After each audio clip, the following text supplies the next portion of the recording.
ایک یہ کہتے ہیں کہ اپنی زندگی میں جائیداد تقسیم کرنا جائز ہے یا نہیں، اور اس کا طریقہ کیا ہے؟ دیکھیں، جتنے بچے ہمیں سن رہے ہیں جن کو اولاد کہہ سکتے ہیں، آپ کے ماں باپ اگر پیرنٹس ابھی حیات ہیں، اللہ ان کو درازی عمر بالخیر عطا فرمائے، وہ اچھی طرح اس مسئلے کو سنیں۔ بعض اوقات اولاد یہ سمجھتی ہے بھی ماں باپ زندہ ہیں، ان کی پراپرٹی میں، ان کی دولت میں ہمارا حق شامل ہو گیا۔ جب تک ماں باپ زندہ ہیں اولاد کا ان کے مال پر کوئی حق نہیں ہوتا۔ لہذا جو اولاد زندگی میں ڈیمانڈ کرتی ہے بھی میری وراثت مجھے دے دو، ابھی آپ کو کہاں سے دے دیں صاحب؟ پہلے تو آپ ثابت کریں کہ آپ کا حق مال میں شامل ہوا ہے۔ جب پیرنٹس فوت ہوتے ہیں پھر آپ حقدار بنیں گے، زندگی کے اندر سختی کے ساتھ، جبر کے ساتھ نہیں کر سکتے ہیں۔ یعنی ایک خاتون نے تو مجھے ایسی بات کہی کہ اللہ تعالیٰ بس رحم فرمائے ایسی اولادوں پر۔ چلے میں وہ بات نہیں کہتا، ذہن میں تو آئی تھی، لیکن شاید وہ خاتون پسند نہ کریں اور مناسب بات بھی نہیں تھی جو اولاد کی طرف سے ماں کو کہی گئی۔ اللہ تعالیٰ رحم فرمائے ہماری حالتوں پر۔ اور اس کی سب سے بڑی وجہ یہی ہے جو میں اکثر آپ کو عرض کرتا ہوں، اپنی اولاد کو دین سکھائیں۔ دین کو خالی ایسا نہ بنا دیں جیسے دال پکانے کے بعد اس پہ بگھار لگاتے نا، تھوڑا سا بس ذائقہ بنانے کے لیے، خوشبو پیدا کرنے کے لیے۔ ایسا ہم نے اپنی زندگیوں میں اسلام کو داخل کیا ہوا ہے۔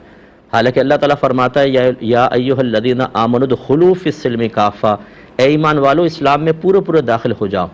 اللہ تعالیٰ جانتا ہے قیامت تک کیا ہونے والا ہے، کس طرح کا ماحول پیدا ہوگا، کیا کیا ایجادات ہو جائیں گی۔ اس کے باوجود قرآن چونکہ قیامت تک کے لیے ہے، تو اس کا مطلب یہ ہے اللہ اچھی طرح جانتا ہے کہ ماحول کیسا ہی ہو جائے آدمی مکمل دین پر چل سکتا ہے، ورنہ یہ حکم ہی نہ دیتا۔ کیونکہ جب ہم چل ہی نہیں سکتے پھر حکم دے گا تو یہ تو ظلم ہو جائے گا۔ جیسے اندھے کو کہیں کہ تم دیکھو نہیں، میں تمہیں حکم دیتا ہوں، ارے بھائی وہ تو پہلی عاجز ہے، پھر اس کو حکم دینے کا کیا فائدہ تھا؟ تو اس لیے ماں باپ بعض اوقات گڑبڑ کرتے ہیں۔ بہرحال اب اس کا جواب یہ ہے کہ زندگی میں کوئی ماں باپ کو تقسیم کرنا واجب تو نہیں، لیکن اگر وہ چاہتے ہیں ہم زندگی میں دے جائیں، میرا مشورہ یہ ہے سب سے پہلے آپ ایک فتویٰ لے لیں کہ آج اگر میں مر جاؤں تو میری کس اولاد کو کتنا ملے گا۔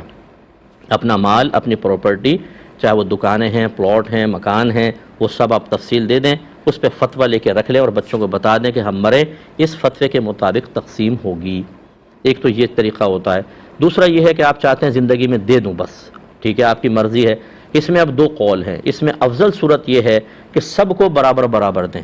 اس صورت میں لڑکا لڑکی برابر ہوتے ہیں، دونوں سب کو، دو بیٹے دو بیٹیاں ہیں تو کل مال کے 4 حصے کریں، ایک حصہ سب کو دے دیں۔ اور جو کم افضل قول ہے جس کو مفضول کہتے ہیں، اس میں اسی طرح تقسیم کریں جیسے وراثت ہوتی ہے کہ 2 حصے لڑکے کے اور 1 حصہ لڑکی کا۔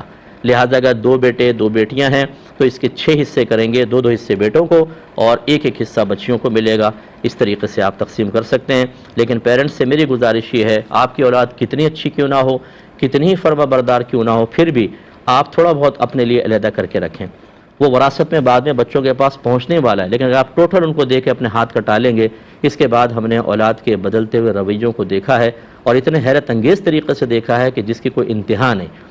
اولاد اصل میں نہیں بدلتی، ان کو مشورے دینے والے بدل دیتے ہیں۔ اگر بیٹا ہے تو بیوی کہے گی کہ اب میں تمہارے بوڑھے ماں باپ کی بالکل کیئر نہیں کروں گی، نکلو یہاں سے، علیحدہ چلو، ہم وہاں جا کے رہیں گے۔